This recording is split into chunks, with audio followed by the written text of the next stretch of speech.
We are again trying to change our negative thoughts. He refers to them as automatic thoughts. These are not things that we are consciously thinking of. They just kind of pop up. It's kind of like, I am this way. I am thinking this way, without really realizing that I'm thinking this way. And before I know it, I'm acting that way. My behavior is an expression of the way that I am automatically thinking these things. And that's a problem. We need to do something called schema restructuring. We need to break down the way that we think in order to rebuild and hopefully then be able to create a behavior that works for us better.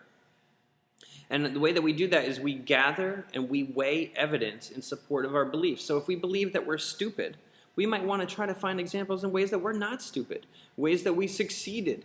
Or if we think that we're a weak individual, we might want to find ways that we were a strong individual. We're going to find evidence of that. Hey, there was this time that you did that. Hey, what about this? Hey, you probably forgot about this. What about this? This was time that you were strong. These are the kind of techniques and things that you're going to get people to think about in order to kind of, again, restructure a new schema that works for them, one that's built based on positivity and not some of these toxic things from our childhood or beliefs that were set in place before we really even were able to kind of choose for ourselves. Oftentimes, we get some of these things from logic errors. We have some sort of arbitrary influence, some sort of evidence that is not relevant or it's exaggerated. Oftentimes, people overgeneralize. Oh, you suck at basketball. Well, that's an overgeneralization. Maybe you don't really suck at basketball. Maybe there's some skills that you need to improve upon. Maybe you don't have the best jump shot, but you're still a pretty good dribbler and you're still a pretty good defender. So you don't necessarily suck at basketball. But those kind of overgeneralizations help people create this belief in their head that they kind of act on it. It's kind of like, we're using sports now as an example, but the mind games that go on in order to kind of affect a player's performance, their behavior, if you will. Oftentimes people will magnify or minimize what some of the things they do. Like, oh yeah, again, a problem with someone who thinks that they're stupid. Like, oh yeah, I guess I did get an A on that one test, but that test wasn't that important, or that test was 2 or 3 years ago. They might be minimizing the fact that they did get an A, and that proves that they're not stupid. Or they might be magnifying. Oh yeah, I got an F on that one test, and that was such a big deal, and the F, the F, the F, the F, and then all of a sudden you're magnetizing the fact that it's an F without realizing that it was just one test. People do those kind of problems oftentimes too. Also, there's the idea of personalizing things a little bit too much. You're traveling abroad, and you bump into a disgruntled shopkeeper that says, Americans suck, all Americans suck. Well, that kind of overgeneralization and that kind of statement might not necessarily be directed at you as an individual, but you internalize it so. Like, oh, I'm just an American, or oh, it could be the opposite too. You can blow it up and be a positive thing.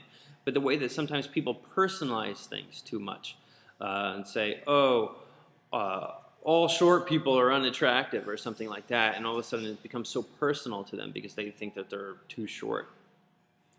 The idea of labeling hurts individuals, putting people into boxes, and kind of the dichotomous thinking, the either-or scenarios that do not end up helping individuals, these extremes. So,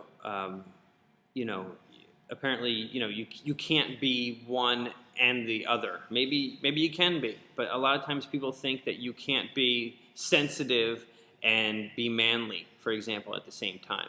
That kind of dichotomous thinking can hurt an individual and can lead to faulty thinking and lead to these faulty beliefs that will affect the behaviors. So what we try to do is we try to modify our self-talk. We try to modify that internal voice in our head that says, you are this. Because oftentimes, maybe you've heard the expression, the way that you act reflects, I am what I think you think I am. I'll repeat that. I am, I behave, I act.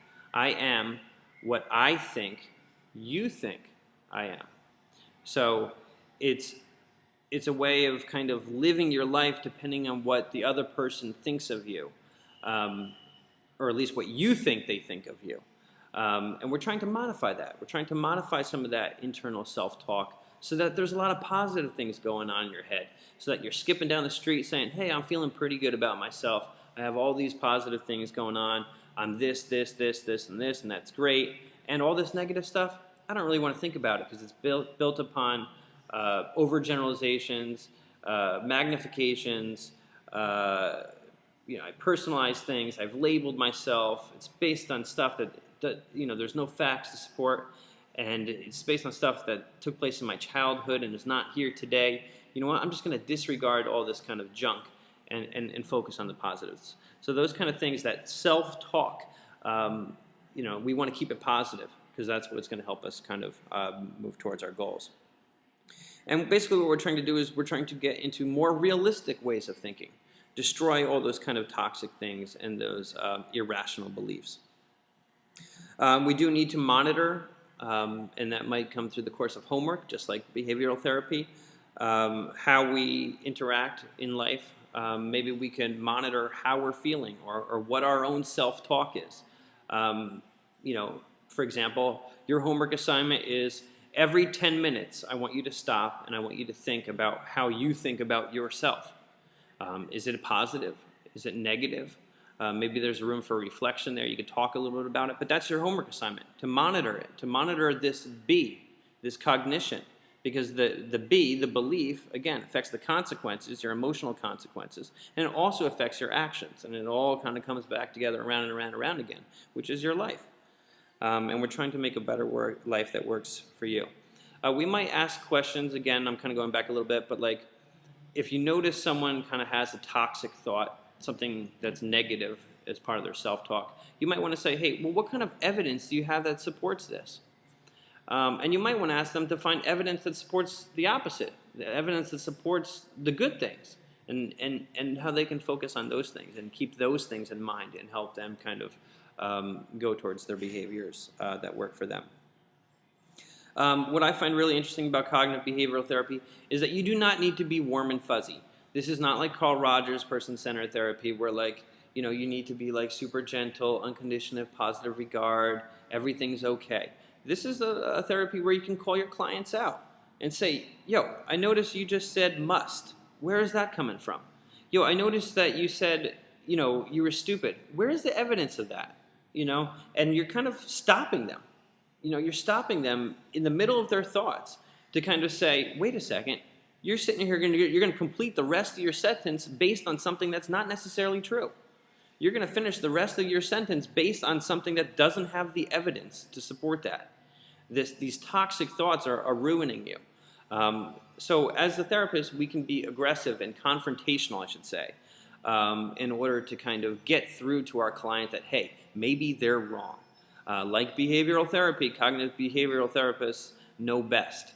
We're the teachers. Listen to us. We're going to help kind of slap you around, slap you back into shape, point out the errors of your ways, and help you come up with a good positive image of yourself, and then act upon that so that those new actions will help accomplish your goals. I want to thank you guys for paying attention and following along with behavioral and cognitive behavioral therapy. I look forward to reading your posts on the blog. And obviously, if you have any questions, the best way to contact me is directly through my email address. So feel free to write me an email, and I will respond personally. Once again, thank you, and have a great day.